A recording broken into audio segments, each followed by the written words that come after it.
With us, we have editor of Commentary Magazine and columnist at the New York Post, John Podhoretz, Republican strategist, Susan Del Percio, national affairs analyst for NBC News and MSNBC and co-host and executive producer of Showtime's The Circus, John Heilman, and historian, author, MSNBC contributor and Rogers Professor of the Presidency at Vanderbilt University, John Meacham. John, we'll start with you. Context, parallels in history, pull back to 20,000 feet. What are we looking at here?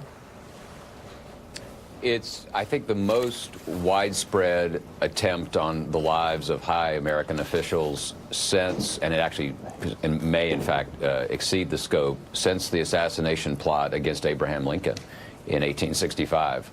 It's the potential for disaster was enormous. The scope of it is fascinating, and I think that what it tells us is that in every era of great political strife in this country, there has been some manifestation of that strife in terms of violence, whether it's an attempt on Andrew Jackson's life in 1835, the caning of Charles Sumner in the Congress by a South Carolina congressman over slavery in 1856, the terrible jostlings and protests against Adlai Stevenson and Lady Bird Johnson in the months before the assassination of President Kennedy, the terrible cataclysmic violence of 1968.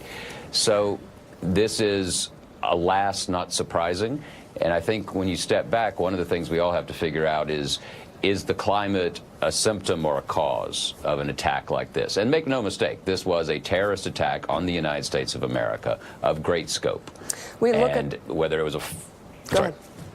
Go ahead, finish Whether your it was thought. a foreign national or a domestic, this was an act of terrorism, an attempt to assassinate a number of formerly duly elected American leaders. And so we have to figure out, in moments like this, our greatest leaders have led with a steadying hand and not an incendiary one. And that's the great question.